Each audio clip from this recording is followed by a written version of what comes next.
Ketika pertama kali saya diberi amanah sebagai gubernur, saya undang tokoh-tokoh umat, ya, para tuan guru saya dan para ustadz, asatidz. Dialog, satu orang berdiri. Kemudian menyampaikan, Tuan Guru ini diamanahkan sebagai pemimpin umat. Kami minta supaya NTB ini khusus daerah muslim. Tidak boleh ada turis-turis lagi.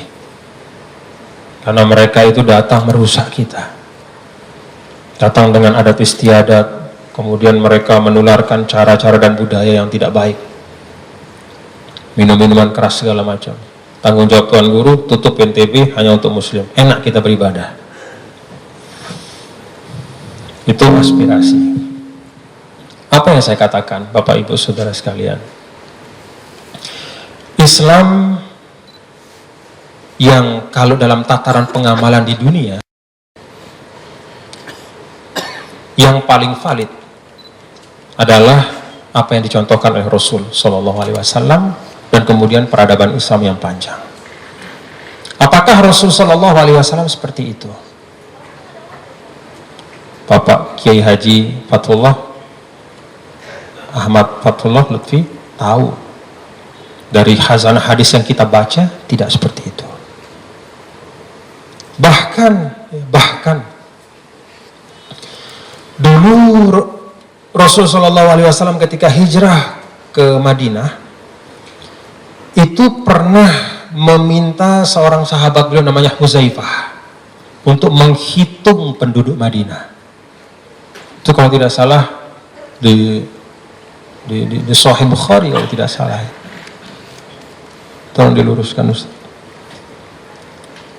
Lalu ihsaiyat atau hasil hitungan dari Huzaifah itu adalah bahwa penduduk Madinah itu ada 10.000.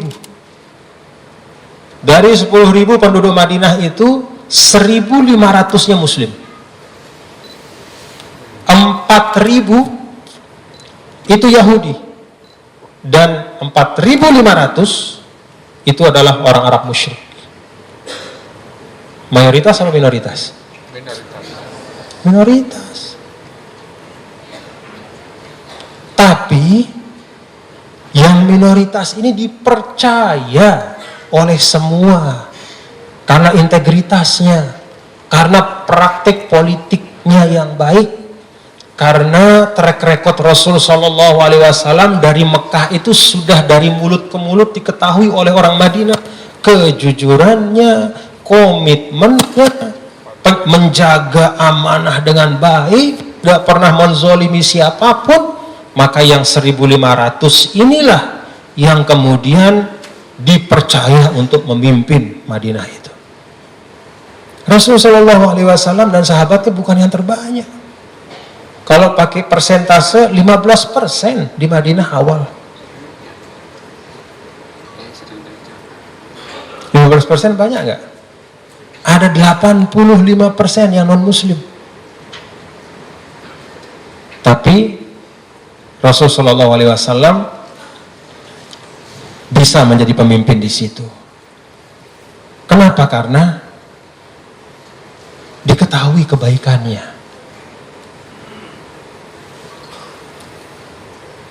Lalu kemudian Islam menjadi paling besar di Madinah. Tidak juga kemudian menzolimi yang lain. Orang-orang yang Yahudi tetap saja menjadi bagian tidak terpisahkan sampai pada titik tertentu ketika pengkhianatan terbesar, konspirasi ikut bersama-sama dengan orang-orang dari Mekah untuk menghancurkan Madinah pada saat perang Khandaq. Nah, itu urusan. Tapi dalam keadaan aman, dalam keadaan baik, tetap ada koeksistensi, saling menghargai. Itu gambaran besarnya. Nah, tentang NTB, ya, NTB itu memang daerah wisata, potensinya besar dari pariwisata. Terhadap Ustadz yang nanya, saya bilang sama beliau, Ustadz, apa iya turis yang datang itu yang memulai hal-hal buruk yang terjadi di tengah kita? Contoh minuman keras. Apa tidak ada di dalam budaya kita sendiri ritual-ritual atau kegiatan-kegiatan budaya kita yang juga mentolerir minuman keras? Kan ya mohon maaf ya, ada budaya-budaya kita lokal yang memang mentolerir minuman keras. Ya minuman kerasnya diproduksi juga oleh kita juga, dikonsumsi juga oleh masyarakat kita. Jadi tidak bisa kita menyalahkan perilaku yang tidak baik kepada orang asing yang datang, bahwa pariwisata itu akan merusak kita, tidak juga. Ambil contoh misalnya budaya permisif ya. Apa iya tidak ada budaya permisif di dalam masyarakat kita di Nusantara ini tanpa perlu datang turis?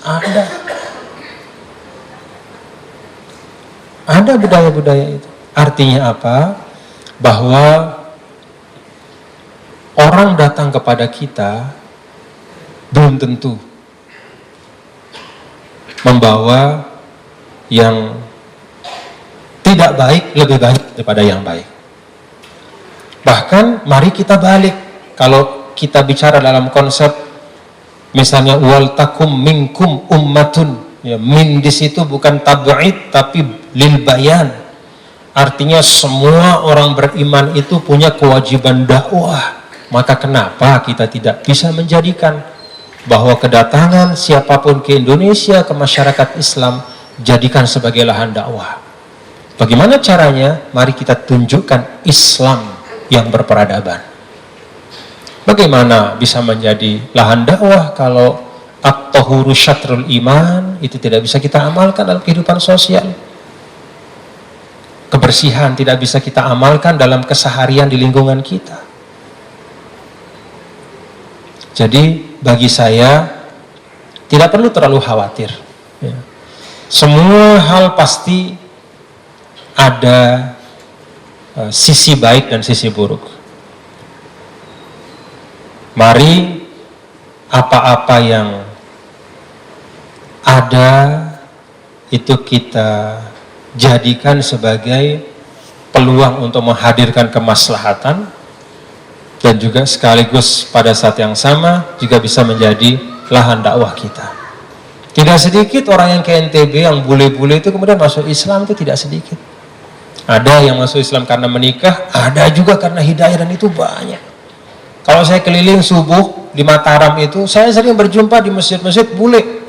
Ada yang muda, ada yang tua. Ada sebagian sudah bisa bahasa Indonesia, sebagian lagi belum. Kenapa? Mereka ketika datang ke Lombok berkali-kali jatuh hati. Bukan dengan Lomboknya, tapi dengan Islamnya. Jadi sesungguhnya daya tarik Islam dengan segala kemuliaannya itu jauh lebih besar dibanding daya buruk ya, yang mungkin bisa hadir.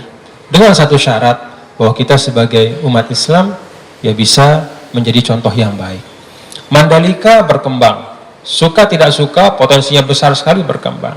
Maka cara kami di NTB adalah sejak 3 tahun terakhir ini kami secara sengaja mencoba menciptakan satu segmen pariwisata baru yang namanya halal tourism atau Muslim friendly tourism.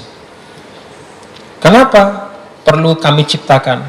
Yang konvensional ya jalan, tapi kita ciptakan segmen baru, dan saya yakin bahwa ketika segmen baru ini bisa berjalan, dia akan bisa menghadirkan kemanfaatan yang lebih besar daripada segmen konvensional. Maka pasti akan banyak para pelaku yang sebelumnya, para pelaku usaha di wisata konvensional akan beralih kepada wisata yang Muslim friendly tourism. Jadi mari kita hadirkan konsep Islam di dalam satu sisi kehidupan atau pembangunan. Biarkan dia kemudian bersandingan dengan konsep konvensional. Saya yakin dan iman kita mengajarkan bahwa kalau segmen konsep Islami ini dilaksanakan dengan baik dan profesional, dia pasti akan menghadirkan manfaat yang lebih besar. Dan di NTB seperti itu. Jadi sekarang di NTB itu semakin banyak ya hotel-hotel yang sudah tidak menyajikan minuman keras, kemudian yang syariah comply, ada yang macam-macam. Beberapa hotel di NTB bahkan tidak hanya menyiapkan mushaf tapi menyiapkan tafsir. Ya, jadi ada mushaf yang ada tafsirnya juga. Jadi ternyata okupansinya lebih tinggi dibanding konvensional. Jadi ini satu bentuk bahwa ternyata Islam tidak hanya diomongkan atau diteorikan, tapi konsep itu ketika diwujudkan, dia bisa menghadirkan kesejahteraan yang nyata. Kalau khawatir, kita semua khawatir Pak, cuman kita kan hidup di dunia ini tidak boleh diikat oleh kekhawatiran, tapi hendaknya diarahkan oleh optimisme sebagaimana yang diajarkan oleh Islam. Ya, kita optimis insya Allah bahwa kebaikannya akan jauh lebih banyak dari kemudaratannya. Amin. Allahu a'lam bishawab. Insyaallah.